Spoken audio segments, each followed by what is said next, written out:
Are you struggling for consistency in your sim racing? Does your iRating look like a roller coaster? If so, we have good news for you. The way to get more consistent is to first understand what you're doing differently than the professionals. And VRS is the answer. With our competitive subscription, you will have the telemetry, setups, tutorials, and everything else you need to fully analyze your driving. Our data packs and the ability to compare your driving with the best in the world will show you exactly where to adjust your inputs, change your driving line, and shave seconds off of your lap times. And our powerful and precise Direct Force Pro wheelbase and precision pedals are being used by some of the world's best drivers. All these champions agree that VRS hardware is not just the best on the market, it's also priced well below the competition. So if you're looking to upgrade to direct drive and the best pedals in sim racing, VRS is your answer. If you want to get better, get faster,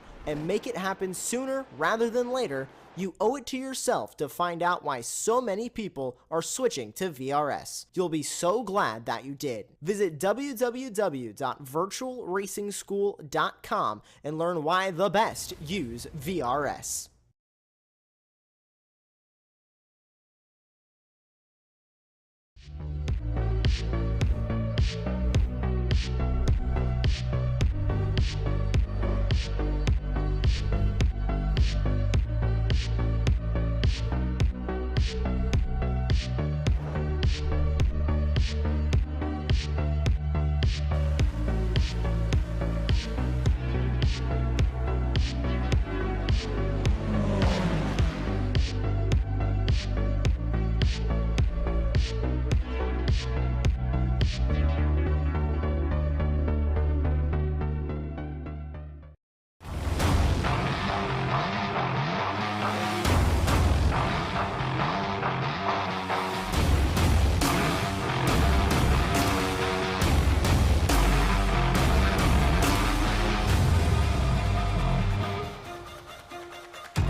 Good evening, everyone, and welcome live to Apex Racing TV for round 4 of the Asetek SimSports GT Challenge here at Spa. Francorchamps is one of the classic race circuits beloved by drivers and spectators alike, where today the true essence of speed can be explored in spectacular style on a safe and modern facility. However, it hasn't always been like this in its original incarnation. Spa was a circuit truly to be feared as it posed dangers almost like no others. Fast straights, sweeping corners, and unprecedented weather could combine to create lethal combinations, and too often did. However, due to the beauty of sim racing, we don't have to worry about any fatalities, just great racing that we will see out on track tonight. So we return to the GT3s for round number 4. Last week out in Snetterton was the first win for Chris van der Ness. So he certainly seems to be one charging up. I am Andy Thompson. I'm joined in the commentary booth by Austin Knight, and in production we have Sam Fitzpatrick. So welcome, Austin, and welcome back. Yeah, good to be back here, especially at Spa, and I'm going to have a fantastic time up here in the booth for another round of the Asetek SimSports GT Challenge, presented by the wonderful people over at Finding Speed. Yeah, it definitely is. So welcome to our viewers, and obviously the format for tonight is qualifying will be 3 laps, 10 minutes for each of the drivers. So this track very notorious for getting them pesky off track. So the drivers really need to make sure that they get that first banker lap in to be able to push on to try and increase their times through the next of the 2 laps. So if they don't, Austin, it's going to be a hard day at the office, certainly starting at the back of the grid. But I suppose today the grid is actually quite small. Only 21 drivers have joined us today at Spa, so it's going to be an interesting one. Yeah, some drivers just choosing this round. I know a lot of things are going on right now. I know here in America, school is just starting for a lot of people, so it's the start of the school year for them, and this just happened to hit on that weekend, so they're just not going to be on track for this weekend, and some are just staying away from this track after a certain incident with this track, and they just want to stay away from it. Yeah, probably true. Obviously, marred that event that we will not name, as they say. But yeah, no, it's going to be a great race tonight. An hour-long race here around Spa in the GT3 cars. And it's very much been dominated, I think pretty much on the iRacing platform, been dominated by the Mercedes. Do you see any of the cars challenging today the Mercedes power? Well, it's not this Ferrari. Oh, certainly not a David Flanagan there. But we're just coming into the tail end of the practice. And like I said, we'll have 10-minute qualifying where the drivers will go out for 3 laps. But before then, we'll just have a quick look at the points standing at the moment. So, Sam, if you would be so kind.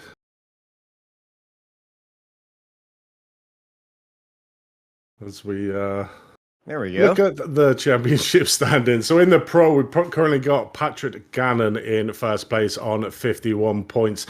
In second place, Chris van der Ness. What is going on in the background? What is... He's just having a bit of a... Oh, that's a... Oh, I thought he was actually going to get into the bits there. But, that would have been a very advantageous fit in there by David, but I think he might be watching the broadcast. Yeah, it certainly would have. Quick, David, go to the other pit entry, see if you can do the jump.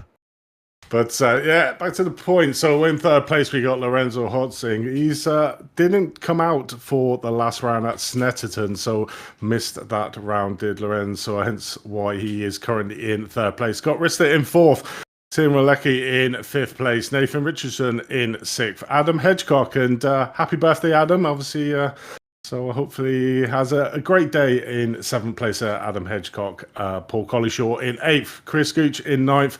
And Alex Craner there rounds out your top 10 in the pro standings. Over to the AMS then. In the AMS, we have Mika Gesser, who's really had a rise of fame in the last 3 rounds, really been Mr. Consistent as Mika, currently leading out the AM Championship with Jonathan Ocasio there in second place on 40 points, only 7 points behind them. David Chadwick, who was our leader earlier on in the season, there in third place. So they're very much tight, but pretty much the points are extremely close in both the Pro and Am, so very much up for grab. Phil Regan of XZ Racing there in 4th, Matthew Kunston in 5th, Glenn Hopkins in 6th, Baron Glover in 7th, Corey McGrath in 8th, Alan Mystique in 9th, and Kenneth McGrath in rounds out your top 10 in the Am standings. And over to the teams, so let's have a look at the team standings. So yeah, it's Kiwana Gaming sitting at the very Kiwana Gaming sitting at the very top, ahead of RPM Racing, Senate Sim Racing, XE No Limit Sim Racing, followed by Mystic Turtles.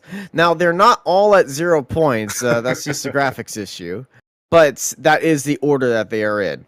Yeah, it certainly is. But Kiwana Gaming's certainly been dominant throughout the season. Weren't here last time out at Snetterton, which gave good opportunity as we saw Patrick Gannon taking full charge of that and getting himself onto the top of the pro standing. Same with Chris Van Der Nesse. He's been the grey man of the pro series. I mean, I remember out in Silverstone, that last lap gasp effort where he nearly took second place overall with second and third fighting out, and he's been pretty much consistent. Then in his last race in Donington, he sort of played his in Snetterton, he played his cards and was top in the pile.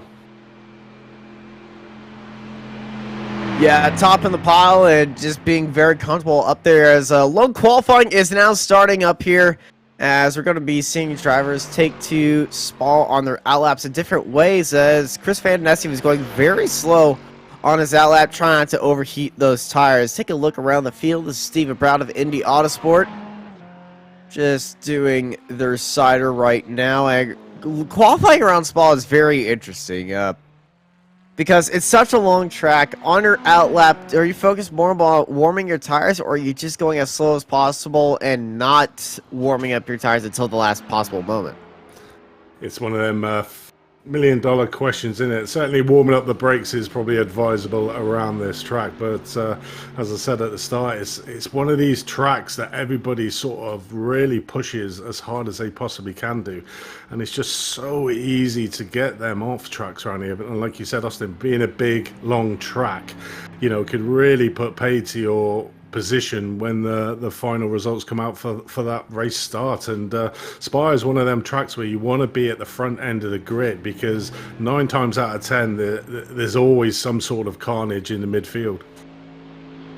Yeah, we're looking at Adam Hitchcock. Adam, a good friend of Apex Racing TV. Hi, Adam. Actually doing a little bit of a weave right there on the straightaway. Just starting to warm up those tires in that final front straight. Certainly is. I mean, this is probably the most tricky part of the track that we're now watching Adam come up. It's around Blanchimont and coming up to the very... He's just sitting in third gear too. Just lining himself up for the exit on the chicane, but I expect to see lots of incidents coming around this corner. It's always notorious for that, as Adam starts off his first lap and he opens up that throttle. Here we go, and qualifying is now underway for Adam Hitchcock, and the Altitude Esports Mercedes GT3 gets into the brakes at La Source, gets it all the way to that apex, and off to the exit, just get onto that curb, and now it's full throttle all the way, looking down at one of the most famous corner complexes in the world, El Rouge and Radion. Click that inside curve, flick it over to the right side to go up the hill, look over to the left to get onto that curve, and the ones on the outside, and there you go, up that hill and through some fantastic corners, and now down that long Camel straightaway. Certainly one of the ideal opportunities coming down into the Coombs and Melbourne turn 7 and 8 here. Quite hard on the brakes at the end of Camel Straight to slow the car down, but that's a prime spot for overtaking as they come down here to turn number 10 into Brussels. Very tight on the brake, and you really got to be careful around this corner and just pick your point before trying to get on, as we saw Adam there getting a little bit snaky out there before coming round No Name for the short straight down here into Puma. Yeah, I got a little bit wide and a little bit out of sorts in those previous corners, but kind of through Pouan very fast, very nicely held through there, and going into my favorite section of the corners in all of Spa, I know I'm in a very weird category, but this quick right left is just so nice if you get it right. And it's looking like Adam got it right there as well through the final two corners. Corvette Paul Ferrer right now, just get it all the way maxed out. Yep, you can hear those curb strikes just absolutely being music to the ears. And then out it's full throttle heading to Blanchimont. Yeah, down to Blanchimont, really trying to get out wide and then cut back in to try and make sure you don't get that off track there. So we saw there Adam full throttle before the really stamping on the brakes here, coming down into turn 19 and 20 for the chicane before ending your lap. Very tricky part of that chicane that quite easily get it wrong, and there he goes. Where was the qualifying time? Well, Adam comes across the line. Well, I think at No Name, he did go a little bit wide, and he was all four wheels off the track, and he did invalidate that time. And I think he's just invalidated it again and will not be putting in a solid qualifying time for Adam Hitchcock. But currently, it is Tim Rolek at the very top, and he's only done one lap and gone immediately into the pit lane. So, just needs that one lap.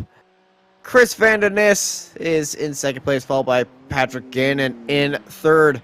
Just looking at our other class, Garrist, the Flying Dutchman, is up in first place for them.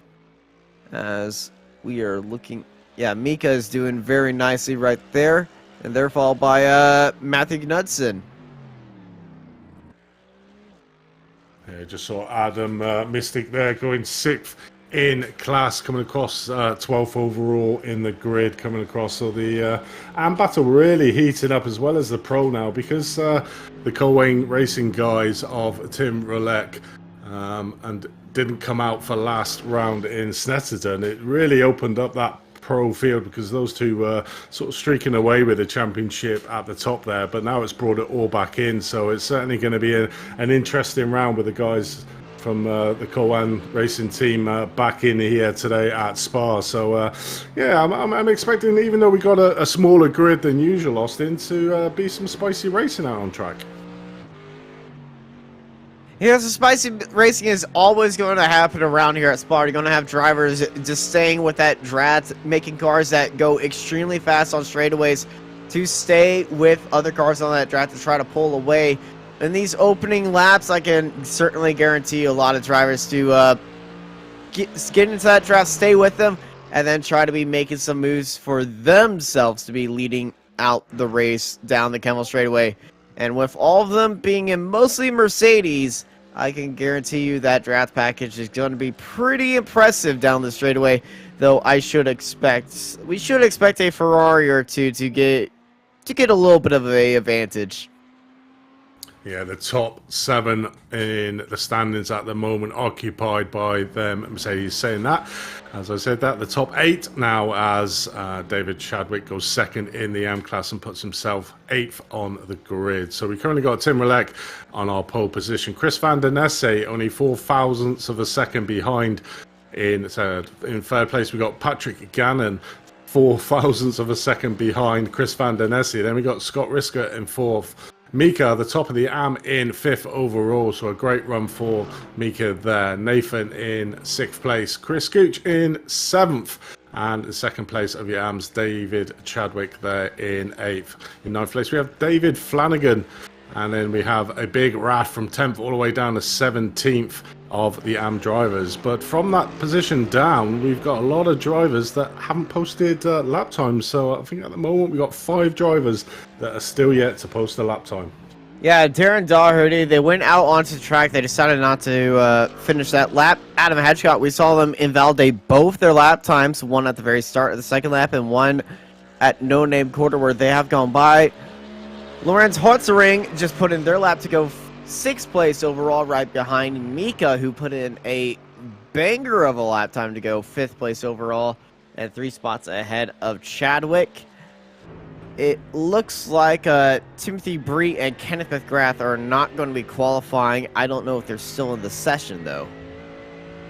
I'm not sure, but you just can't look past these Mercedes at the moment, completely dominating the top 9 in the standings at the moment. No other car class is even touching them at the moment. So I mean, it's such a powerful car, and any sort of long straight's always going to favor the power of the Mercedes. And with having a really long straight like the Kemmel straight, where it pretty much starts all the way from La Source, it's flat out from there all the way down to turn number 7, Lecombs. So extremely long straight for these Mercedes, really to stretch their legs, and they're really showing it here today. Pretty much the next car class is in P10th, which is David Flanagan, the Ferrari driver, and then we have a Porsche driver in 11th. But you know, pretty much the top 9, all by the dominance that is these Mercedes being a brand new car on iRacing. Yeah, we usually see this with the newest cars on iRacing being pretty or very competitive. I know a few drivers would be like, "Oh, the Mercedes has ruined GT3 racing," but it's kind of the norm with things right now. As Tim Roulette will be starting up on pole, followed by Chris Van Nesse, Patrick Gannon, Scott Reister, your top 4. Mika takes pole in their class ahead of Lawrence Holtzering, Nathan Richardson, and Chris Gooch. David Chadwick, followed by David Flanagan, finishing out your top 10. They're followed by Matthew Knudsen and Baron Glover in 12th place. Behind them, it's Glenn Hopkins and Alan Missick, Alex Pex, and Phil Reagan, followed by Robert Odam, Stephen Brown, and Adam Hitchcock, and Darren Doherty. Kenneth McGrath and Timothy Bree will be starting at the end of the grid if they do show up to the race. Kenneth McGrath and Timothy did not take a single lap in qualifying. Yeah, definitely. We had 5 cars there that didn't post a time for whatever reason, and we do have birthday boy at the back, Adam Hedgecock, so he's got it all to do. So I know he loves this track, and hence why he is here tonight and not out celebrating his birthday. So he's more than welcome, and happy birthday, mates. And let's see if you have a good birthday treat and get up that field. Obviously, he is a pro driver behind a lot of the AM, so it's going to be a hard day at the office to begin with, but it should be able to make some moves past the AM drivers, certainly using the full power of that Mercedes, like we said, coming down the Kemmel Straight. But we're just about to get everybody on the grid here, and even though it's only 22 cars, I think it's going to be an exciting hour-long race. And we always come down to the pit stops, Austin, that really throw a spanner in some people's races out here today. How do you see that playing out? Pit stop's going to be very, very tight because it's a long track. You're going to be using a lot of fuel. I'm expecting a lot of people to be heading into the pits in a window of about 2 laps. There shouldn't, if one guy goes, the other guy is definitely going to be going the next lap. I shouldn't be expecting massive saving moments. So the pit entry is going to be very key here. If there's traffic and you're pitting in, that's going to be playing a lot of concerns because it's a very narrow and I would say one of the more dangerous pit entries of all of sim racing. So if somebody crashes into that pit lane and you're heading into the pits, there's a car in the wall and going very slowly, you're going to be losing time even before you hit your box. Yeah, it definitely is. As Tim Roulette just backs up the field here to get the race underway. Chris Van Der Nesse had a great qualifying there, putting himself on P2. But it's all down to Tim to decide when he wants to go. Pretty sure he's going to be going right now. And as I say, he does. Gets a really good hit off Chris Van Der Nesse off the line. Open up a slight gap. Chris Van Der Nesse under massive pressure at the moment from Patrick Gannon and Scott Rister. As we look here as he come around the source for the very first time. Chris Van Der Nesse going extremely wide. Patrick Gannon just nipping that second place off Chris Van Der Nesse. Not the best start there for Chris as they come down here to Radion El Rouge for the first time. All should be in single file because going side by side up these set of corners is extremely treacherous as we see the cars just bouncing at the top of Radion there coming down to the Kemmel Straight. But Tim Roulette has got an absolutely cracking start, but here's a battle at the moment. Mika's got a slow down penalty. Mika, after that fantastic qualifying position, he just cut Radion, the top of El Rouge Radion, and just clipped that inside line, and came side by side with the BMW of Glenn Hopkins as he's trying to serve that penalty. Hopkins went side by side with Mika and just almost avoided contact right there, but Mika picking up a slowdown penalty. And from starting in 6th place, drops all the way down to 12th. Horrible start by Mika, and oh, Glenn Hopkins goes from bad to even worse, is in the wall. Oh no, takes an alternate route through Legumes, obviously missing out Malbody, and then getting it caught up slightly wrong coming down into turn number 10. So not a great start there for Hopkins, who finds himself at the back of the grid. Adam Hitchcock has made some positions up at the back, up 4 positions from where he started the pro driver. We'll call him Birthday Boy today. They're in 15th position, so making light work at the start of this race over some of the amateur drivers there, but still got a long way to go to get onto the back end of the pro field. But Tim Rolek, I mean, what a cracking start that was. Literally caught Chris Van Den Nesse sleeping off the line there and immediately got himself under pressure by Patrick Gannon behind. Yeah, the pressure is definitely right there, and Birthday Boy is definitely putting on that pressure right now. Up ahead, Nathan Richardson and Chris Gooch are in that fight, but here comes Alan Mystic under pressure by Phil Regan and Birthday Boy Adam Hitchcock. Oh, he's overcooked the corner, and he's going to be giving 1, 2, 3, 4 spots away, and maybe more from that. Just a little bit of a mistake on the opening lap, heading into the final chicane. If you don't have your brakes warm, that's definitely going to happen to you. Just overcooked the corner, unable to get the car slowed up, and goes through the chicane. Yeah, he might have.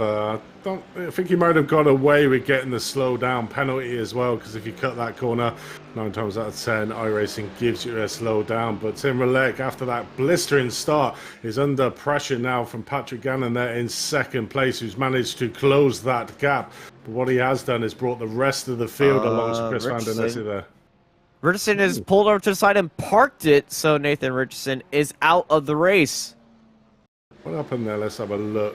Doesn't seem like he got a slow down penalty, so I think I know he was blinking a lot, and I think, yeah, he's just pulled off immediately and parked it.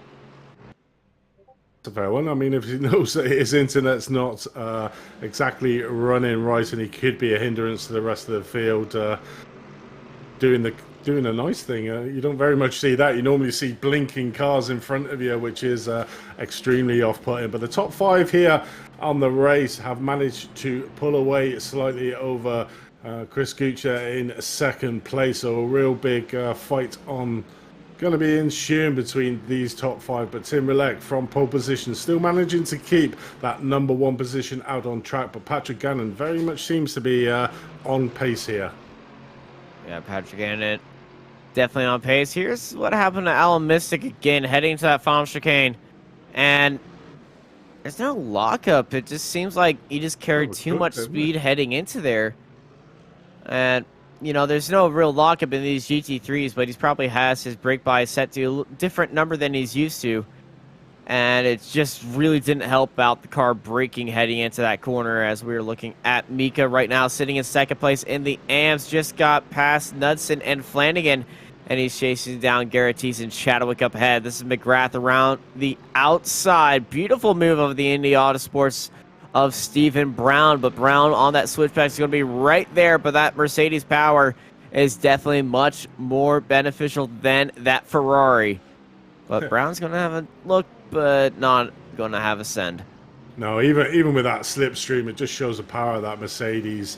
Track that Ferrari's struggling or just about managing to keep up with the full effect of the slipstream here. But we're looking down the Kemmel Straight at the leaders at the moment. Tim Rolek there still in 1st place, but Patrick Gannon very much on his heels and just waiting for the opportunity if Rolek is going to give him to make that passing move done. But Chris Van Den Nesse, after his excellent win at Snetterton, is there in 3rd place, ready to capitalise on any mistake the front 2 make. And all these front 5 very much keeping tabs on each other at the moment in this early part of the race. Only 5 minutes in for an hour-long race, and we've got the dreaded pit stop strategies that these drivers will do. I mean, we're going to see who wins out on that, and 9 times out of 10, the person who takes the least amount of fuel is always the one that seems to come out on top of this race. So we'll see that, and we'll expect that probably around about half distance here at Spa tonight. But there may be one or two drivers that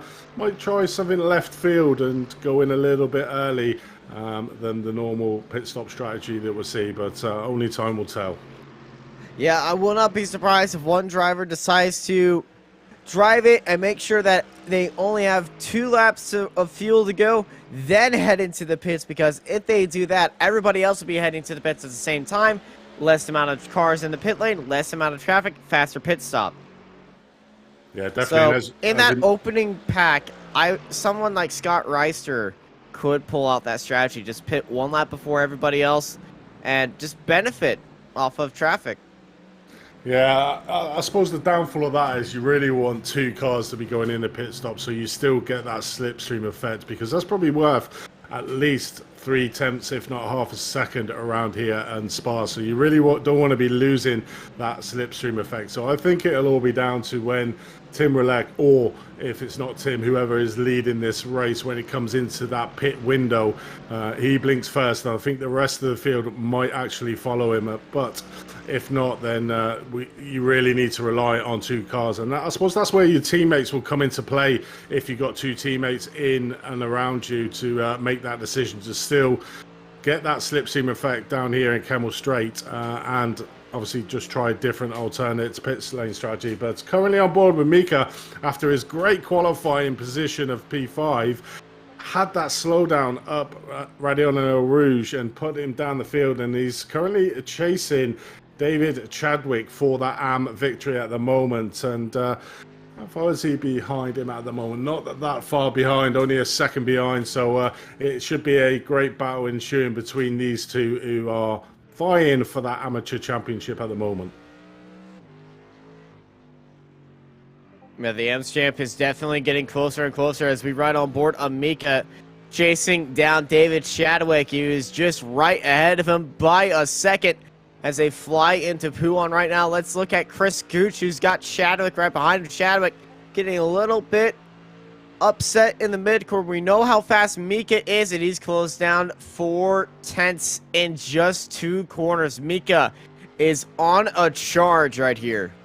He certainly is, and Dave's not at the best of rounds for the last 2 rounds, making slight little mistakes. So really needs a good result here to give him that confidence going forward. But having Mika behind you is going to be putting Dave off a little bit, because we know how consistent Mika is out on track. So we'll be putting Dave under a lot of pressure here as we watch back up front here for second place. Patrick Gannon and Chris Van Den Esse having a look down into turn number 19 into the chicane here. Not quite getting it done there, but it's going to be that's just the prime spot for making that optimistic move. Certainly on the last lap, I would expect to see a really late lunge if they're this close together, Austin. Yeah, we saw it this Sunday on IGP Fun Formula 3 Series here on Apex Racing TV. A fight that went down for 22 laps around here in Formula 3s, and all the way to the last lap. It was spectacular, and in that corner was where we crowned the race winner of that, and it was a very epic fight. If you haven't seen it, go check out Apex Racing TV on our social media posts on our Twitter, as we have an entire final lap breakdown on it, or just look up because the entire final full lap, because it was certainly insane. Or just watch on YouTube. Yeah, just looking on YouTube in the chat, and it seems that Nathan Richardson, the screens went black. That's why we saw him pulling off to the side of the track there, and obviously that was his race end. So unfortunately a hardware failure there for Nathan. It's always terrible. Obviously we don't have the real life mechanical failures, but we do have the in-sim failures, which is probably quite realistic, to be fair. And then we do not wish engine hardware failures on anybody, so I would say it's a sim racing version of engine failure. It is indeed, but that's really disappointing there for Nathan. But did, like you said, did the great thing, pulled over to the side, hankered his brakes on, and just went back to the pit. So didn't cause any incident to any of the drivers. So a big shout out to you, Nathan, for what you did there. Could have been a lot worse. But we're currently on board with Chris van der Nesse, our third place driver, trying to chase down Patrick Gannon there in second place. But we've got Tim Relek, we can just see him out, just starting to extend that lead there over Patrick in second place. So Patrick will be looking more into his rear view mirrors than out this front screen at the moment, due to how close Chris is to the back of that Mercedes. But Tim Relek just not extending his lead. No, just stretching his legs there. Yeah, Tim pulling out of 1.7 seconds. If he has any eye in his rearview mirror, it's not to check the traffic, it's probably to look at his teeth.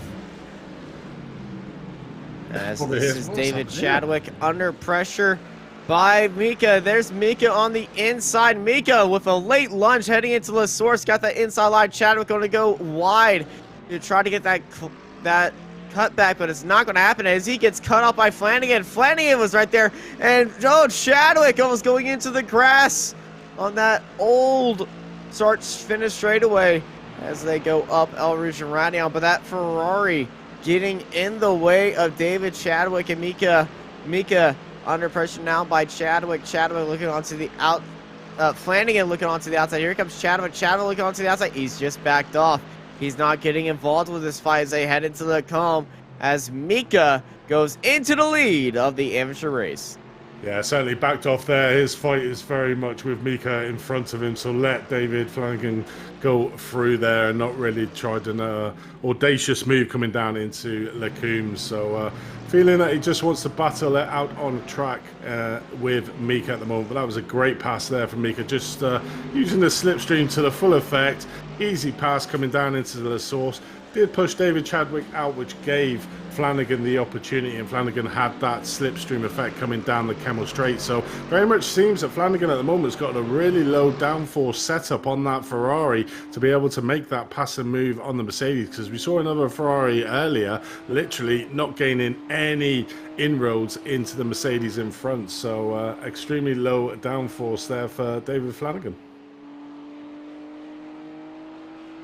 As we currently ride on board with Glenn Hopkins in P10th as he's just coming through P1, just trying to look at Peck in front of him. So a little battle here ensuing for P9 out in the AM Championships overall. P17 out on track in more. Both Glenn's not had the best of starts. We saw him there earlier on get a little bit of incident with Mika coming around Lecombes, and then obviously getting a spin through Brussels down into turn 10. So seems to be very quick in that BMW at the moment, so maybe be able to make up some more places, but certainly has got his eyes on Alex Peck in front of him at the moment. That very brightly coloured Ferrari.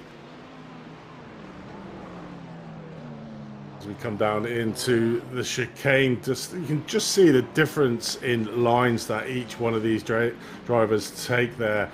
Alex taking a real tight line into the chicane, and Glenn just taking a real wide line into there. Just trying to open up the exit to try and get that speed. But we join back up the battle here now. Chris van der Nesse all over the back of Patrick Gannon. Oh, gets inside of him there. I mean, that was close. And how that wasn't a hit, I don't know. It was very nearing a hit, but it is not right there as they continue to race on. But yeah, Patrick Gannon almost getting a nose, a bumper full of nose, as this is Alex Peck under pressure of Glenn Hopkins. Saw Glenn have that issue earlier on in the race around this corner, and then the following corner. So it looks like Alex Peck also had a little bit of issue. There is damage on the front left. Certainly is. That Ferrari looks a little bit damaged. We're looking at Baron Glove at the moment in P4 in the AM Championships, currently P11th out on track. Does have birthday boy behind him, Adam Hitchcock, just trying to get back up onto the back of the pros at the moment. So Adam's got Brian for a bit of passing practice, would we say here, which should be able to get it done coming down this back battle, or maybe able to make a move before Blanchimont. We'll have a look here. Yeah, he's going to have that opportunity for him as he is chasing down Baron Glover. Hitchcock is in that draft. Too far away to really make that move, but he is closing down. He's in that draft, heading through Blanchemont. There we go. Here comes Hitchcock. Hitchcock sees lining up that inside line. Yep, here we go. Right now, side by side into the brakes. Hitchcock dives it down low. Glover let that inside line in. Hitchcock makes a beautiful inside move right there at that final chicane to jump up into 11th place. Yeah, just steadily getting up the field at the moment, up 8 places from where he started out on track. But currently you're going to have a look at Chris van der Nesse, if he can close down that gap at the moment to Patrick in front of him in 2nd place.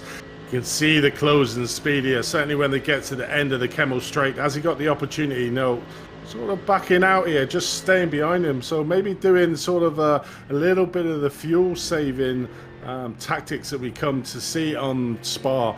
But what that is doing is just letting Tim out front get a 3-second lead at the moment over the rest of the field. So Tim rubbing his hands with glee, saying, thank you very much for the fighting behind me, guys. I'll take that 3-second lead.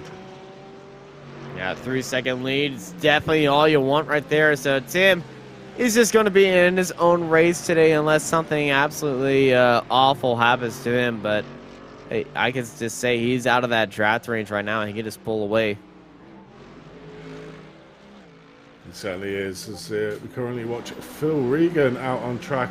We joined back up with this battle for. It's not in class. It's Glover is 4th in that AM at the moment.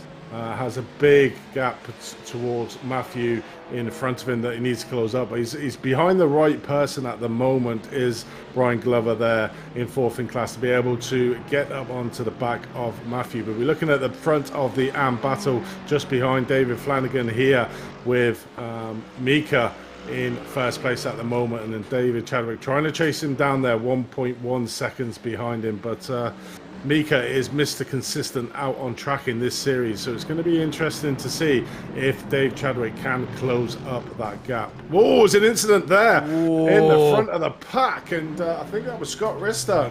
It was Scott. Oh, no! Oh, no! Wow, that was a terrible rejoin there from Scott. That was Gooch. Clobbered Gooch coming around that last corner. We need to get a replay of that, Sam, of the first incident. No, it wasn't Gucci, it was Alan Mystic. It was the Mystic's Turtles car. I think both Mystic Turtles have had an incident. Yeah, there goes Scott. Too much mustard around the outside right there. Watch him get back right in front of the Mystic Turtles cars and bam! Yeah, so it was Chris Gooch, and both the Mystic Turtles cars are out. But yeah, Chris Gooch was the car that was hit.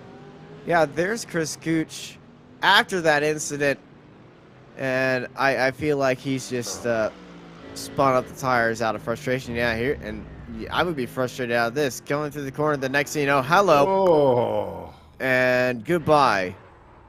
As this race has gone horrible for Chris Gooch. Yeah, a little bit of red miss there from Scott to try and get back on track, to not lose too much time. Obviously not checking his relatives there, and unfortunately took out one of the Mystic cars. There, and pretty much, well, he ended up on his roof, I think, spun his car, so his car will be completely toast. But they do have a fast repair out on track, so can go into the pits, get an immediate recovery, and 20 minutes, probably a little bit too early as well to fully fuel up, to not come in again for some more fuel. Yeah, it's definitely going to be more fuel to be definitely going to have more fuel in there, but we'll not have enough to make it to the end of this race. But we are closing in 10 minutes to halfway of this 1 hour race here at Spa. Patrick Gannon sitting in 2nd place. Now that second group much thinner looking, but Gannon under pressure by Nessie. But Nessie, I'm not really sure Nessie is going to be going for that move anytime soon. Just staying back there and just save us some fuel. Might try to go one more lap on Gannon. Yeah, certainly been behind him for the majority of this race is Chris Van Den Esse, so just trying to save his fuel a little bit. But here's that second pocket battle. David Flanagan up to P5, so big improvement for him. And Mika trying to get back to the position he started out on this race in P6 overall, P1 in class, with David Chadwick trying to chase him back. We're looking at Robert Oldham's there in 6th place at the moment in class, with Corey McGrath behind him. I hope Corey has a decent round. He just seemed to have been plagued with incidents throughout probably the whole of this season at this moment as Kenneth. Same along with his brother. They've not really had much luck at all. So let's hope that he can have a good round here in Spa. Really putting a lot of pressure at the moment. Robert Oldham's in front of him for that P6 in class at the moment. So come down the McGrath. Here we go. Just getting that draft, swinging to the outside, but oh, it's a little bit too deep right there. Caught a little bit of the grass and had to back out of it. Robert Oldham's very well defended. Yeah, it definitely was. Just managed to keep it when in a little bit too deep. Just trying to overtake Robert on the outside of Lacombe's. Just managing to save it. So still alive to fight another day. Stop giving us a heart attack, Kenneth, here in the comms box. Keep it nice and clean, mate. Let's to make a good passive move over Robert in front of you if you can. So currently on 22 minutes, lap 10 of the hour-long race here. Starting to look probably in the next 8 to 10 minutes of the round of pit stops. So we'll see who blinks first out on track, and we'll see at the end of the pit stops to see who has the best strategy here tonight. But certainly one who's got it all to himself is Tim Rolek out front. 3.4 second gap over P2 at the moment. I mean, I know Patrick's got a lot of rear view mirror of that Mercedes of Chris Van Den Esse. He's just literally just almost like put a tow rope on the back of that Mercedes behind, and thought, yeah, I'll let you tow me along for however long, and I'll just do an overcut on the pit stop strategies. And we can see there in that the third car in that trio at the back, Lorenzo, very quick driver, just getting onto the back of the battle there. We can just see him there, just a slight gap, but we'll have that slipstream effect coming down here, down the Kemmel Straight, so should be able to latch onto this, what is turned out to be an epic battle for P2. I think it's really going to kick off after the round of pit stops. Yeah, that second place battle is just kind of just holding it off for right now, but this 3-car fight is definitely showing a little bit of advantage. Patrick Gannon pushing to stay ahead. Chris Van Den Esse just sitting behind, biding his time, and Lawrence just staying a little bit farther away. But we've seen the Kiwana Gaming guys really nail a pit stop before, and I think he has something up his sleeve, and it's just, well, he's just waiting for these two to do their own thing, but I think he also has something else up his sleeve as well. And just playing it a little bit safer in case that they have a incident up ahead. Yeah, I mean, they are extremely close together, and any slight sort of miscalculation from Patrick into the corner, as we saw earlier on, Chris actually getting into the back of Patrick. So maybe Lorenz just, obviously, like you said, backing off slightly, still keeping within that slipstream effect to be able to do. But what we will do at the moment is, whilst we'll just getting into before the pit stops, we'll have a quick word from one of our main sponsors.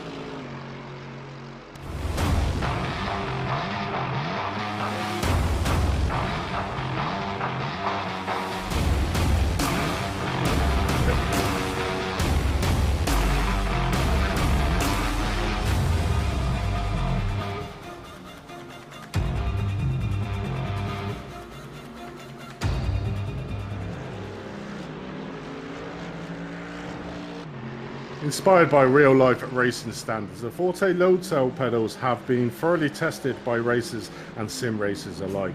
If you have been looking for the best race car brake pedal feel without going full hydraulic, look no further. Place your order now at Asetek SimSports webpage. As we rejoin the battle here for that P2 out on the track, Patrick Gannon currently occupied and has pretty much from the start of this race that second position. Chris Van der Nesse literally glued to the back of that Mercedes. Actually going to make a move here. There we go, down the Kemmel Straight, looking on the inside, got his car out in front and has decided to make a move. Had enough of the fuel saving out on track, and Chris Van der Nesse has taken that P2 outcast, but whoa, Patrick not happy with that. Literally, his car was snaking as he came through Malbedy there, coming down here into Brussels. It's certainly going to heat up now, and Lorenz has got prime seat there in 4th place, and you can just see him in the background there, literally closed that gap on that passing move, so really brought him into play. Yeah, Chris definitely putting that shot right there has brought in Lorenz as well. I know we got a 3-car fight for 2nd place. We still got fights throughout the field. This is Robert Odams versus Kenneth McGrath, still entangled with each other. Kenneth, we saw earlier, tried to make that move around the outside. It didn't help as they continued their fight heading into No Name. Back to our fight for 2nd place. Just for a little bit, David Flanagan is over in 5th place, and he's just ahead of Mika. And Mika's pulled out that 2-second gap to his challenger in the AMS race. Yeah, I'm just looking down the tar there. It looks like Alan Mystique has been involved in a crash out on track. It looks like maybe entering the pit lane, or he actually towed back to the pit lane. So I'm pretty sure that Sam will be showing us a replay very shortly, but we are joining this battle. Mika putting the pro driver under all sorts of pressure here, coming around Blanchimont. Is Mika out in front, trying to come up to... He's just stuck on the back of that Ferrari, and we just know the power. Oh, as both drivers come into the pit lane. So we do have our leader who has come in. 2nd place has come in. Here we go. Everybody's heading in. The only ones who did it, Van Nesse and Lorenz Hutzring. I said that they were waiting for an opportunity, and this was that opportunity, as everybody is heading into the pits at the same time, and no real incidents happening. Mika's at, oh, hello, Odams, racing into the pit lane with a little burst of acceleration to get ahead there. It was, as you said, that extremely tight pit entry into there, nearly catching a cropper. But as we thought, Chris Van der Nesse managing to save a bit more fuel to try and do the overcut. And the good thing for him is he's got Lorenzo there who went along for the ride with him. So the top 2 at the moment are still got that slipstream effect. So be really played into Chris's hands there, as well as Lorenz, that they've still got 2 cars to be able to slipstream off each other to maximize that effect. So they won't be losing too much time. So we'll see if they've really got their calculations right of doing that overshot here, but they really need to get the pedal down on this lap to try and maximize the effect of going that 1 lap extra. Maybe even 2, we don't know. Yeah, maybe 2, maybe a little bit more, but we are continuing on looking at our current leaders right now. Chris Van der Nesse just waited to that 1 opportunity, and then he put the pedal to the metal, and now he's leading this race by 36 seconds ahead of Tim. And a whole pit lap time is about 53 seconds from start to exit on pits. As well, with Van der Nesse, I feel like he's going to be acing this in 2nd place, but much closer to Tim than he originally was. It was about 3.5 seconds behind Tim, so Tim outdid. He's really nailed this lap time down, and yep, here goes Chris into the pits.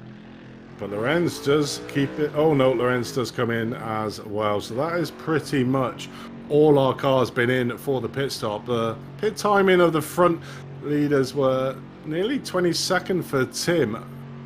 26 and a half. Yeah, 26 seconds is roundabout. The quickest has been 25.45 by David Flanagan. Yeah, and David Flanagan as well. Yeah, both in the 25 seconds. Times. Alex Peck was the car that we just saw fly through the shot right there. As they are in the pits, as here comes Tim out of that final corner. And on to start a new lap. Yep, there's Tim. She's coming into the source. As there goes Chris. Oh, Chris is just a little bit late. As there is Lorenz Hutzring getting that lead off of Chris Nesse. And it's going to be Koana Gaming 1-2 exiting the pit stops as Lorenz hops Chris in the pit stop strategy phase. But those two drivers certainly did get a big advantage during that extra lap there. It was a 3.5 second gap. It's now come down to 2.5 seconds. Both the drivers, Lorenzo did a 24-second pit stop with Chris Van der Nesse doing a 26th. So that's how Lorenz has managed to leapfrog Chris coming there. Chris going extremely deep there into the Coombs, so really pushing on to just try and get that position back, but losing a little bit of time. And I think we're back to status quo when these two guys are racing the Co-Am Racing team, P1 and P2 at the moment. But Chris certainly trying to put a spanner in that work, but then these top three have managed to pull out a massive gap over Patrick Gannon in P4.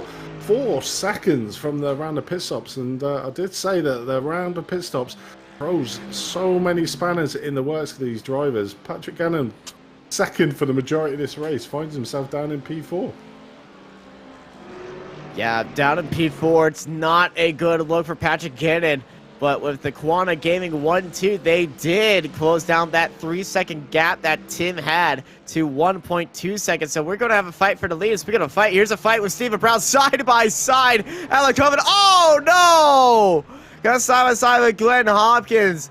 Trying to just stay the rim down to the inside right there. He got the inside line at the start, and I guess he thought he had it clear. I don't think there was actual contact, though. If there was, it was very minimum. And that might have just spooked Steven just a little bit as he got into the wall. And there is Lawrence Hotzering landing by Van der Nesse.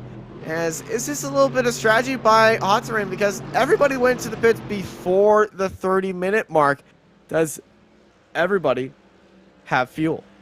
Well, certainly, I think that is a fuel-saving tactic there from Lorenz. He was 2 seconds less than the majority of the field out on track, so him getting behind Chris Van der Nesse can obviously fuel-save now, so I think that is very much a fuel-saving tactic. Chris won't mind because he has now got P2 out on class. Just needs to be mindful as soon as Lorenz feels that he's got enough fuel, he will make that passing opportunity over Chris. As you can see here, it's just literally coasting, really not making any moves to make a passing move, so very much a fuel saving move there for Lorenz.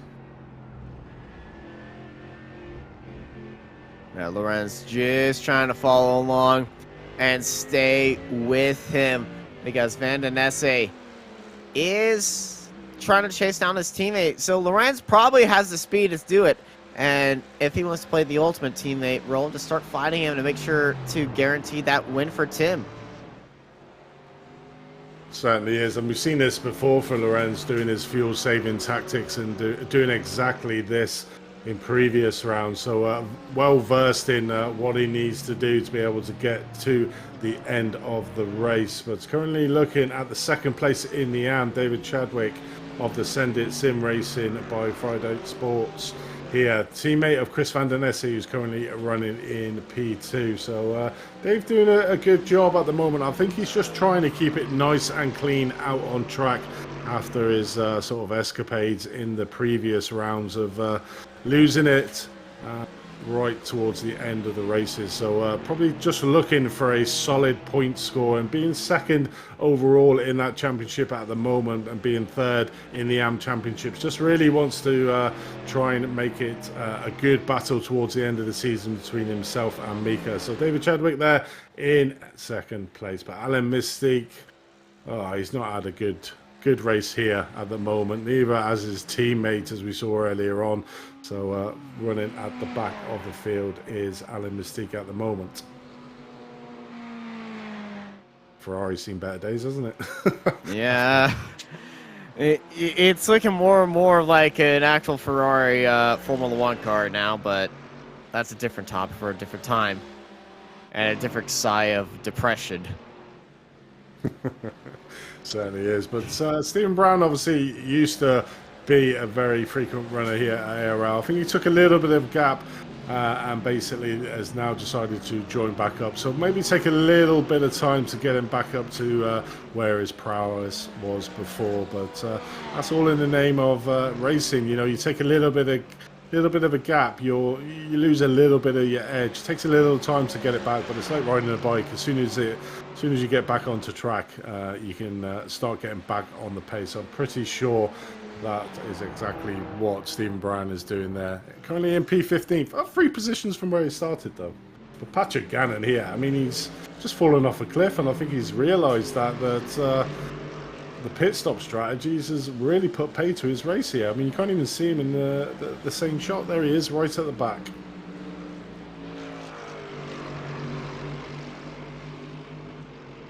Currently watching on board with Lorenz there in P3, just following around Chris van der Nesse.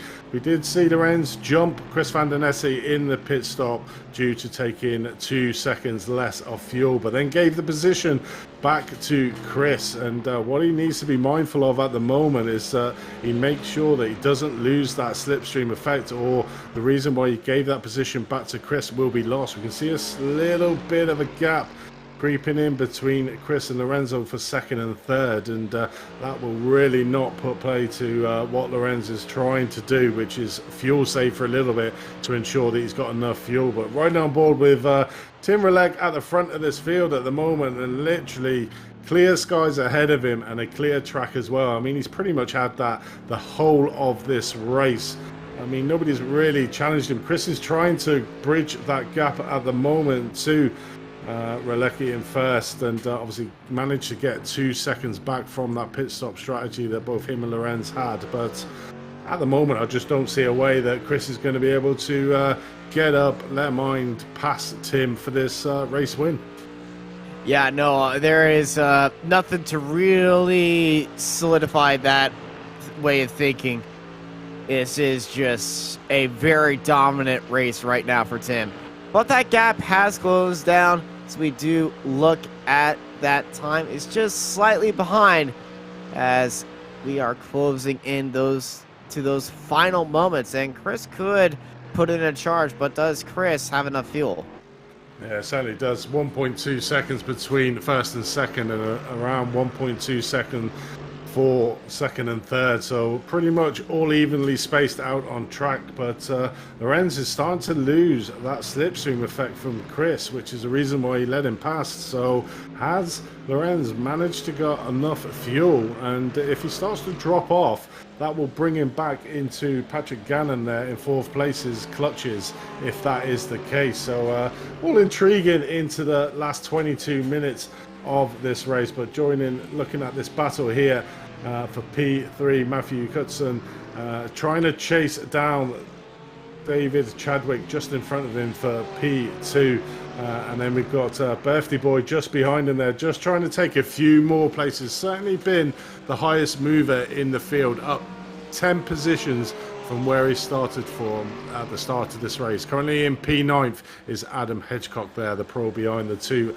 AMs at the moment, battling over second place in the amateur championship. But Mika at the moment is, he's pretty much got a nice easy battle out front in the front of the AMs, and he seems to somehow manage to get this sort of scenario made for him. We've seen it in many rounds before, where Mika is just in no man's land on his own. We saw it out in Snetterton, and we saw it out, I think it was Donington as well, where he pretty much just kept it nice and clean and managed to get free air and got involved in no incidents at all. And very much seems that he's fabricated that effect here around Spa today. 16 seconds behind David Flanagan in P5, and 7 seconds, nearly 8 seconds ahead of David Chadwick in second place in the AMs. So yeah, nice easy race here for Mika at the moment.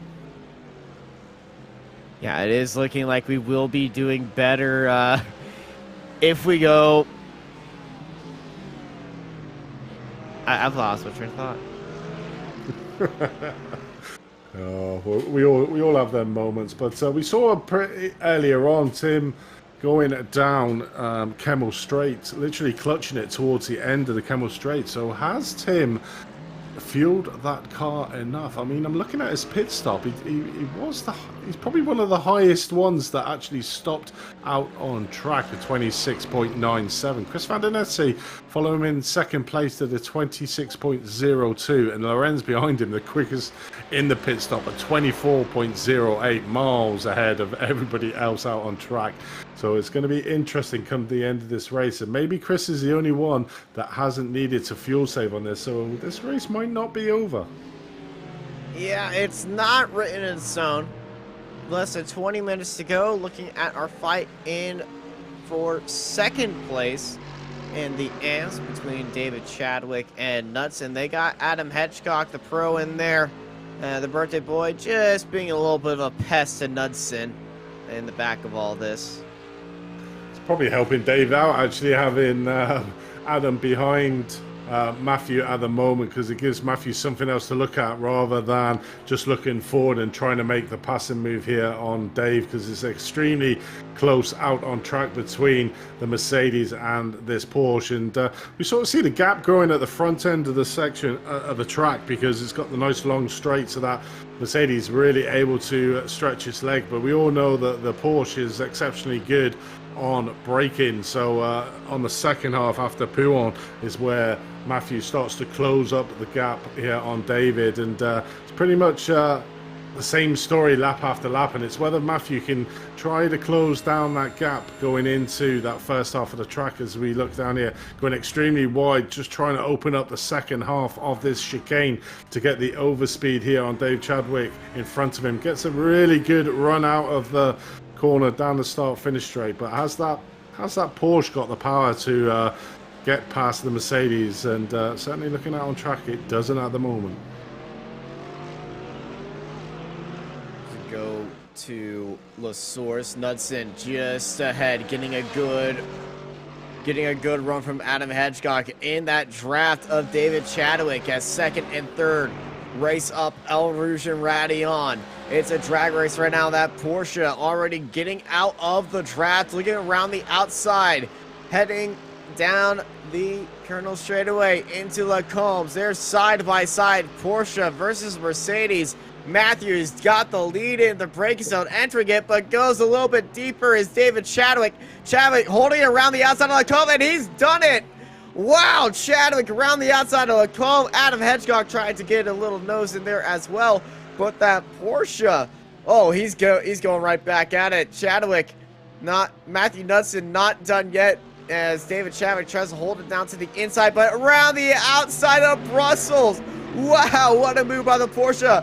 And then around the outside of No Name, David Chadwick, and Adam Hitchcock takes it back from the Porsche.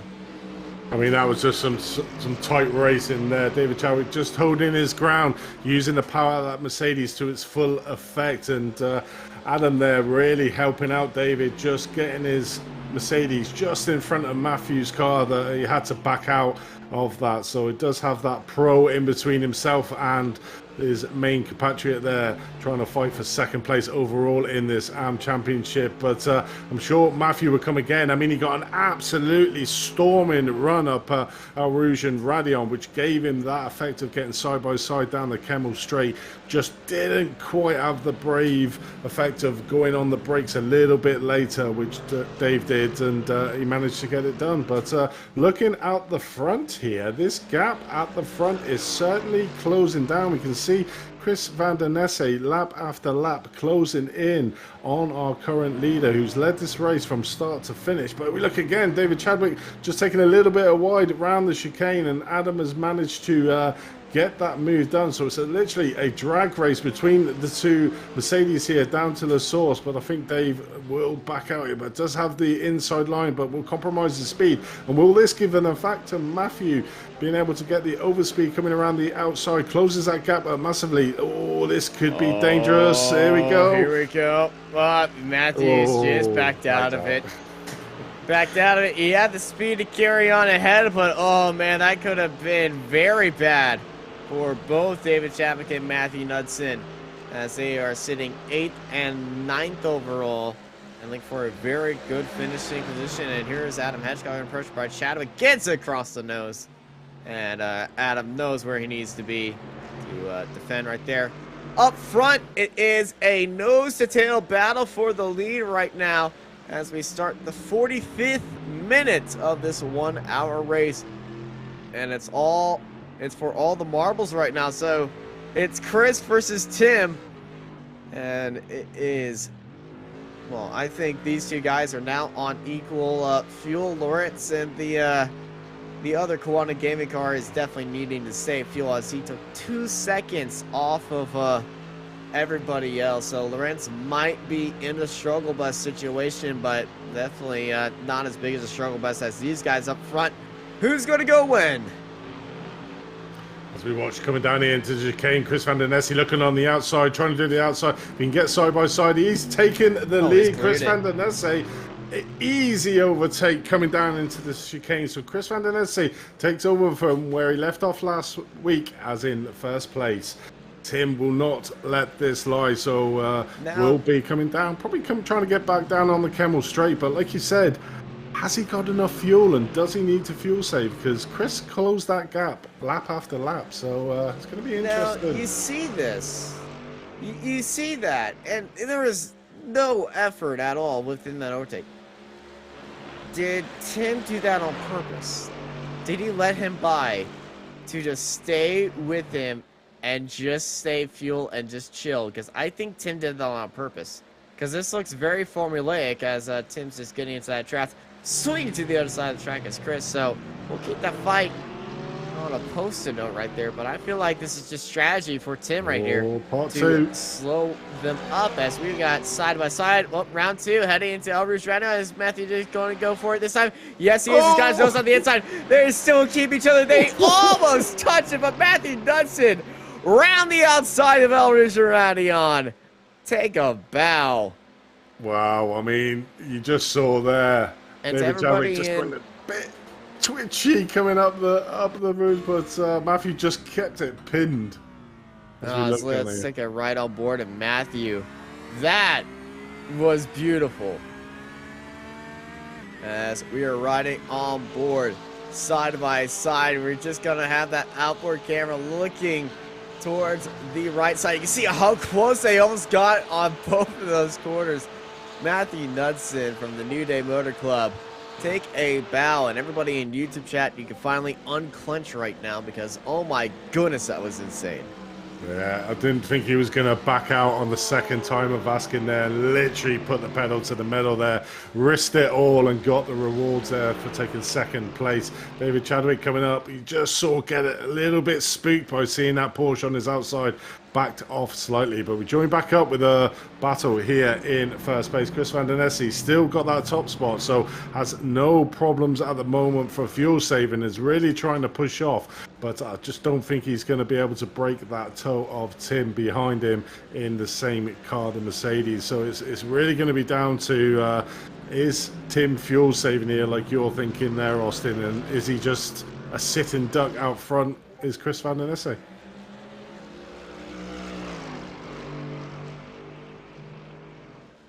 As they start here, we literally have 12 minutes left, lap 22 for these front runners to see who is going to win out on track. It'd be interesting to see the views of our viewers in YouTube, who they think will win this race. Chris Van der Nesse is riding a high wave at the moment after his victory out in Snetterton, so really got the bug for that first place at the moment, and will make it extremely hard for Tim to make that passing move. But I mean, the power of that slipstream down the Kemmel straight is going to be a hard one to defend.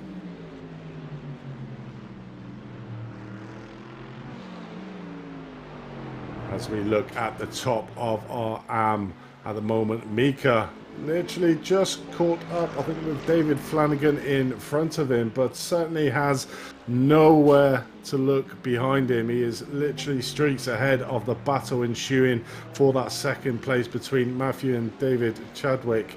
So Mika on course again for a third win in a row here in the Asetek SimSports GT Challenge. So Mika riding a real crest, and we really saw that in the standings. He was, I think it was 5th 3 rounds ago, and really jumped up that leaderboard with the consistency that he has out and scoring really strong points. But David Chadwick at the moment just losing a little bit of a gap to Matthew Hudson in front, the second place in the AM standings at the moment. And yeah, maybe just realizing, you know what, third is better than spinning it again, but has a little bit of a gap over Baron Glover there in fourth in class at the moment. So it does have a little bit of a cushion to be able to see what we can do. And seeing what we can do in the final 10 minutes is everything is starting to pop off here in the Asetek SimSports GT Challenge presented by Finding Speed. You're here watching on Apex Racing TV. We'll be right back for the final few minutes here at Spa after this break.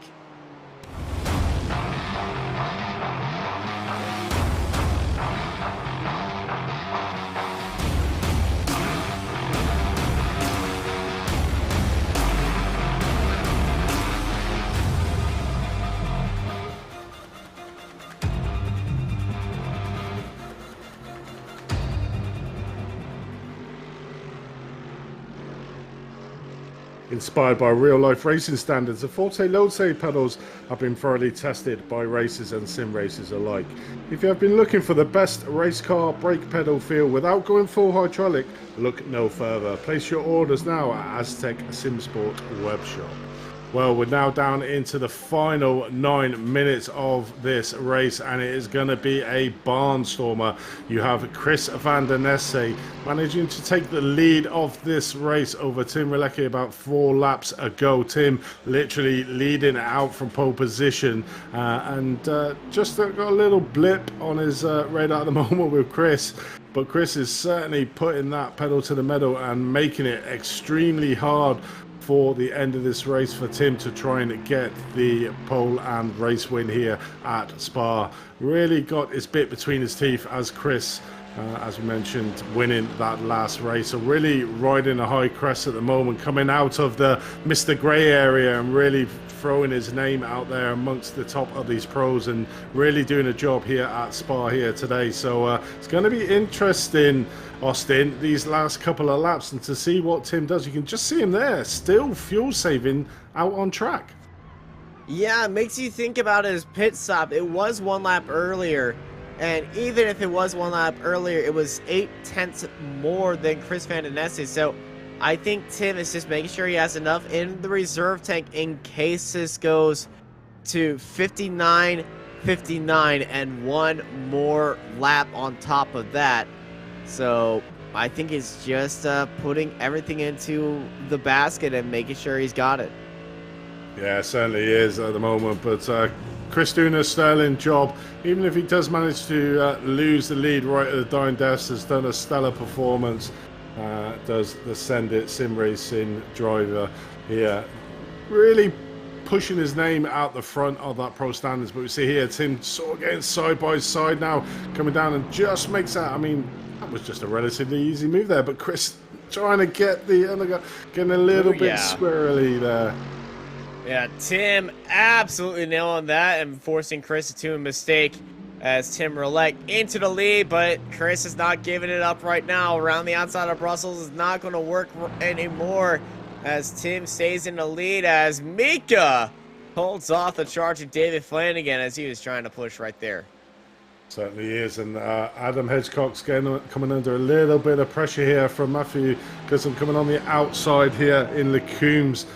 On the inside into Malmedy, Adam Hitchcock just giving him the room, giving him the respect that I think a lot of these drivers do deserve, but these two having a real good battle at the moment. Not really given the opportunity though for David Chadwick to try and close that gap out on track. They're side by side. Let's ride on board to Kenneth McGrath going very deep onto the brakes. Is he going to try to do it again? But almost goes into the grass again around the outside of another car at Lacombe, but Reagan was on the inside and able to hold it off. Let's go back to our fight for the lead, the one that everyone wants to see. 5 minutes left in this race. Tim defending hard from Chris. Chris late charge around the outside, a late attack He's going to try to hold it around the outside, but Tim cuts him off mid-quarter, and Tim stays in a lead as we start minute 55. Do you know what I think? I think the car in second place has got a real good opportunity of winning this race as long as they can keep really close going up Radion Rouge, because that slipstream effect down that down Kemmel Straight is really strong. So as long as Chris at the moment being in second place can keep close to Tim, there's a real good opportunity when the final lap comes to be able to make that passing move, and there's not a lot you can do if you're the car in front. We'll see on board now the power of this slipstream. Does Chris make the move or does he stay behind? He does indeed make the move on the outside here. Tim tried to close the door but unfortunately couldn't, so we do have so just managing to get that inside line coming through Lecoombs there to keep that position, but Chris is putting him under all sorts of pressure, and we just saw Tim there get a little bit squirrely coming out of that corner. But this is another real big battle. David Flanagan and Mika battling out on track, and then we have Adam Hitchcock and Matthew Cudson just fighting over positions here. So we got these little pocket battles coming into the final stages of this races, so be interesting to see who comes out on top on these three battles. As everyone is getting even more and more excited, the end of the race is right there. Everyone's trying to get their moves all the way done. As let's ride on board to Ken McGrath. Is he going to be able to get Phil Reagan this time by? We saw last time Ken was trying to go around the outside. He's going to try to go it again, but can he clear Phil this time by? He's on the straightaway. He's got alongside him, goes deep onto the brakes, and he's cleared him onto the breakaway. As he goes a little bit deep, you got to watch it. He's nailed it this time, but Phil with a good line through like Combs, unable to close up on the Snowman driver. Yeah, did compromise his speed slightly there, but literally shut the door there on the XZ Racing Team driver there, so managed to keep that position. But he's dicing with death coming down the speed of that corner. But we join back up with a battle for first place again. Chris Van Der Nesse all over the back there of Tim Relax's Mercedes, and I really do feel it's going to come down to a last lap lunge from Chris Van Der Nesse coming down that Kemmel Straight. Yeah, it's going to be in 2 laps right here. As let's take a look at the fight for third. As Lawrence Hutzering, I think, is out of fuel or is extreme fuel saving mode, because if you look at the laps, he's got 2 laps remaining here, and the gamble to really short fuel that car is not paying off. And Lawrence Hutzering is fall down to 4th, and this is desperation moments right now.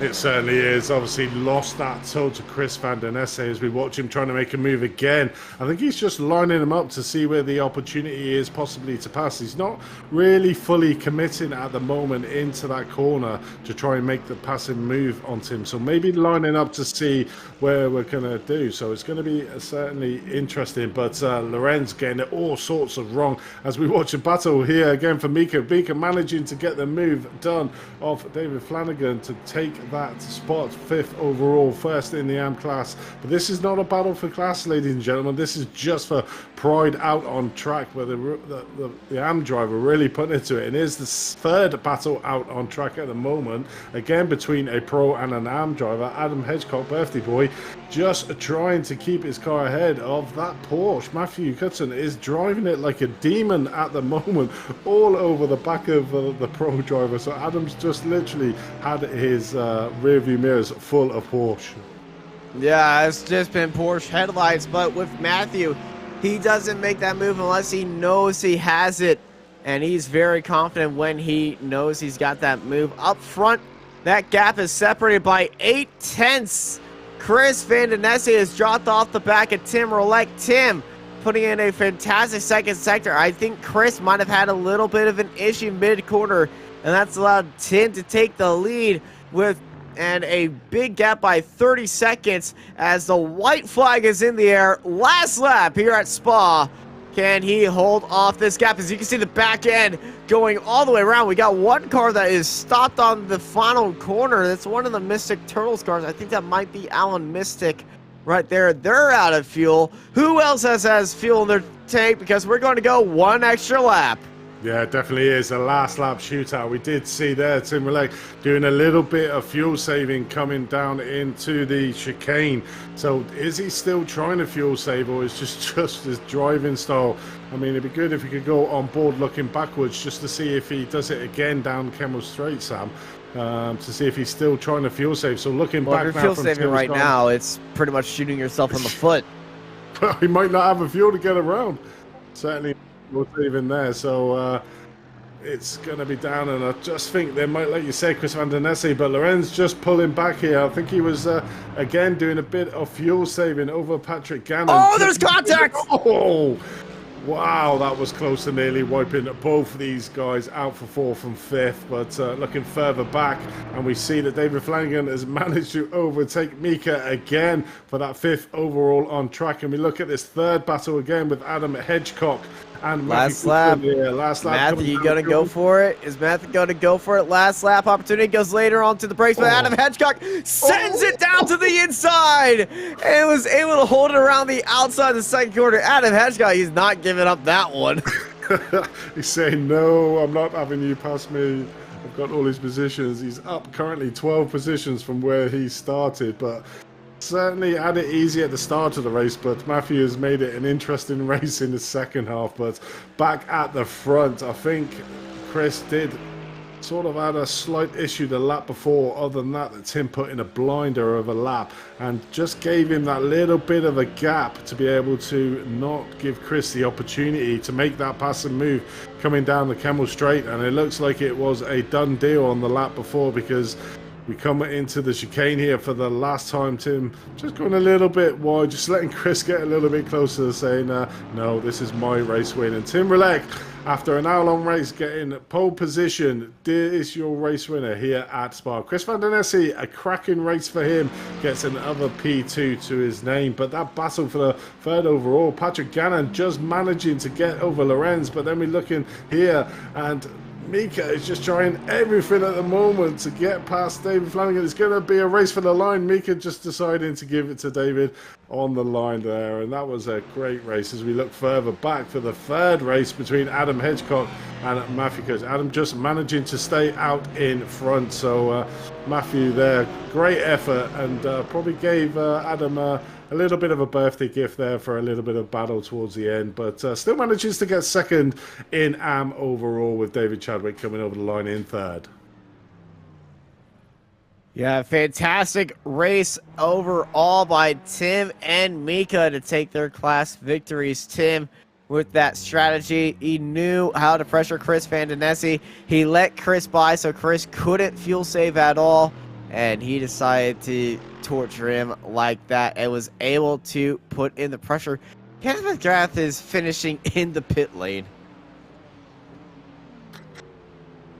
I think this is him. I don't think this is a drive-through. I think like he's just, I can't make it around other times. I was going to finish in the pit lane because Glenn Hopkins is coming around right now, and I feel like he's just going to try to end in the pit lane, which, you know, you do cross the start-finish line. We saw Michael Schumacher do this once, so yeah, that's an odd situation right there, but Spa is now officially in the books.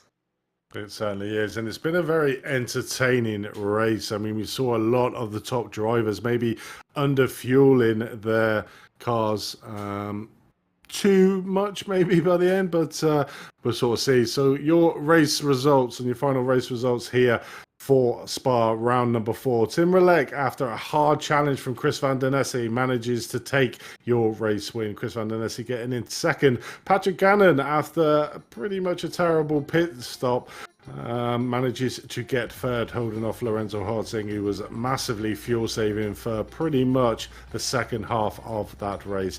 David Flanagan manages to win over the battle between himself and Mika, but Mika does manage to get top spot in the AM Championship. Adam Hitchcock, birthday boy there, up, our biggest mover in the field, up 12 positions from where he started, finishing in P7 overall, but got pushed all the way to the end there by Matthew Cutson in a 8th place. David Chadwick finishing a solid 3rd in the AMS overall, so a great result for Dave after some previous low scoring rounds. Baron Glover in rounds out your top 10.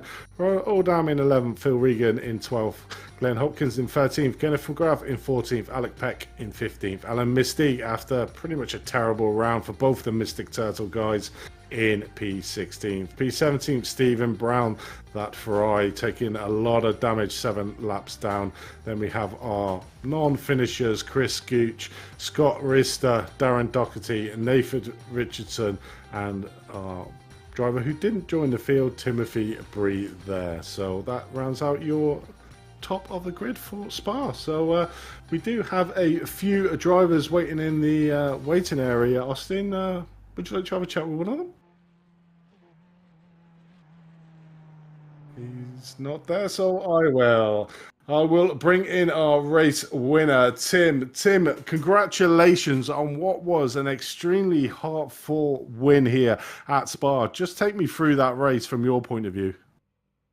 Yeah, Esma, to be honest, thank you for the grades. Yeah, it was a really tough race.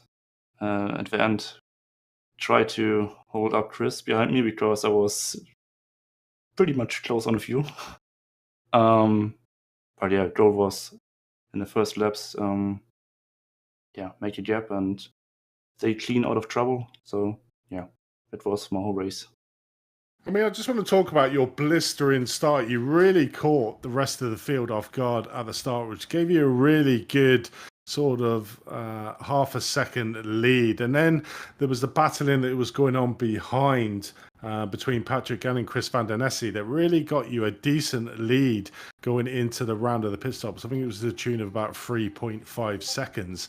But then them guys managing to, Chris Van Der Nesse and your teammate Lorenz, managing to do that extra lap, which cut your lead down to about 1.5 seconds. Did you really feel the effect of the guys behind you coming after the round of pit stops? I was really, really impressed that it's that much time they gained. So was not expecting that. But in the first stint, I didn't save any fuel, so that would be one problem from that. Maybe that I need to fix that for the next race. But yeah, they did a really good job. So congrats on them.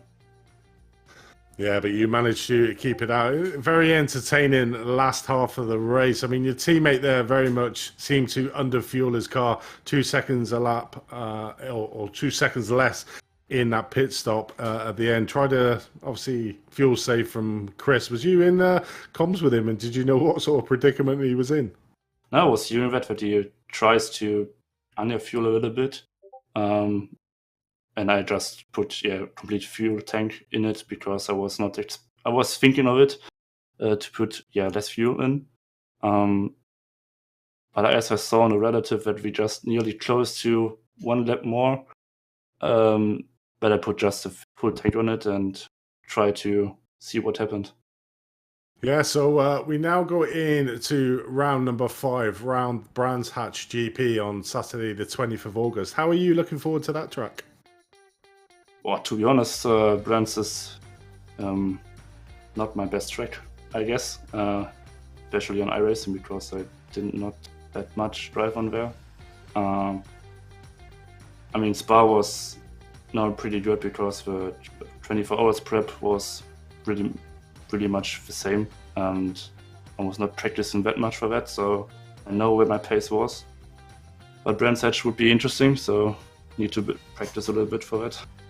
Well, if anything to go by on previous Apex races, a lot of the drivers come in here and say they've done no practice and then managed to pull out a top draw effort and come away with a race win. So there's probably still hope for you going into Brands. But before we let you go, Tim, after your epic win here, would you like to say a shout out to anyone? Yeah, big congrats to Lawrence that he just get into the line because he was really much underfueled. So that he don't lose that much time I was pretty impressed. But yeah, congrats to everyone else who finished the race, and big thank you to the team. Looking forward to the next one. Definitely. Well, we look forward to seeing you in the next round, and good to have you back out on track after your absence in Snetterton. So we look forward to seeing you there, Tim. Good Yeah, luck. thank you. So that was Tim Relek there, obviously our race winner after a very hard-fought race. But we do have somebody else in the waiting room that we will drag in, and it's our birthday boy, Adam. Adam, welcome to the commentary box, and happy birthday, mate. And nice little present for you, 12 places up from where you started. How was that race for you? It was very hot, but thank you for the well wishes. Muchly appreciated. Yeah, it was a very toasty race, but it was fun. It was a lot of fun. I messed up quali twice. Went off track at no name in the first lap, and then was just too slow on a cooldown lap, and run out of time in the second lap. So it meant I had to fight from the back. But as always with the guys here, it's good. It's clean racing. Everyone gives each other just enough room. But yeah, a lot of fun. Really enjoyed it. Yeah, definitely. Yeah, we saw the first half of your race sort of like carving through the field, but the second half of the race was a completely different story. Matthew Cudson there was certainly making it interesting for you in the last 20 minutes of this race. You two jostling over that position out on track. I mean, it was great to view. I mean, how was that for you, having somebody quite close to you in the AM class battling you that hard? It was very enjoyable. When we were behind David originally, I managed to get up to the back of them because they were fighting, and then I noticed that there were toes looking at me from the back of the Porsche. Oh, it wasn't good. So I made a point of getting past as quickly as I could, and then I just couldn't shake them. They stopped squabbling, and that was it. They were hooked on the back of the car, and we had a great battle right to the end. It was a lot of fun, respectful, clean, and yeah, right the way to the line. It was amazing. Yeah, it was a really close battle at the end. I mean, we literally had three battles. We had the battle for first and second, battle for third and fourth, and then you guys battling it out. So it was really good to have like 3 Grand Slam finishes to see who came out on top. But we've got Brands Hatch next round on the Saturday the 20th of August. How are you feeling for that one? Yeah, I like Brands. Not as much as I like Spa. Spa is my favourite. But Brands is good fun. A little bit tighter than here, so you do have a few incidents every so often. A little bit of squeezing is, it can go a long way. So it should be a good night. These races have been brilliant all season, so I don't see why Brands would be any different. Yeah, definitely, Ryle. You go and enjoy what's left of your 21st again birthday. I wish. 21 plus 19, unfortunately. Age is just a number. It's what you do with it that counts, I think. But no, thanks for joining us, Adam, and thank you for gracing us with your presence on your special day. Is there anybody you'd like to give a shout out to before we let you go? There is actually, yes. So the Altitude team and their sponsors, I can't for the life of me remember them off the top of my head. So let's just say Altitude and their sponsors, my media partners from my cinematography side of things, and most importantly to the girlfriend Maria for putting on such an amazing day and letting me do what I love in the evening and racing. So massive thank you to her. Yeah. I know she's watching, so this is literally sitting behind me watching the stream on the TV. Yes, it's always the other half that give us guys the opportunity to play with our toys, as I say. But congratulations on an epic battle there with yourself and Matthew, and good luck out on the last round in Brands Hatch, mate. Awesome, thank you. Cheers, Adam. Cheers. That was our little birthday boy there, Adam Hitchcock, and obviously thank you very much for his girlfriend for letting him race. So that's the end of Spa here today. It's been an epic battle. I mean, we have the Cowan team just every time they race really epically at the top of the grid and always make it entertaining. So it's going to be down to the last round of the season, probably both in the Pro and the AM Championship. But a big thank you for the main sponsor of this series, Asetek SimSports. So head over to their webpage for everything that they can offer you. I've been Andy Thompson.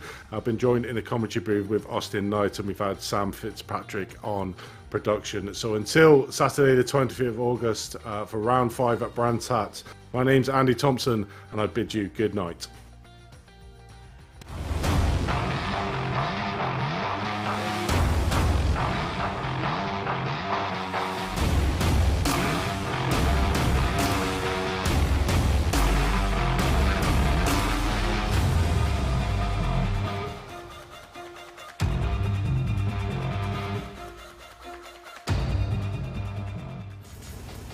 Are you struggling for consistency in your sim racing? Does your iRating look like a roller coaster? If so, we have good news for you. The way to get more consistent is to first understand what you're doing differently than the professionals. And VRS is the answer. With our competitive subscription, you will have the telemetry, setups, tutorials, and everything else you need to fully analyze your driving. Our data packs and the ability to compare your driving with the best in the world will show you exactly where to adjust your inputs, change your driving line, and shave seconds off of your lap times. And our powerful and precise Direct Force Pro wheelbase and precision pedals are being used by some of the world's best drivers. All these champions agree that VRS hardware is not just the best on the market, it's also priced well below the competition. So if you're looking to upgrade to direct drive and the best pedals in sim racing, VRS is your answer. If you want to get better, get faster,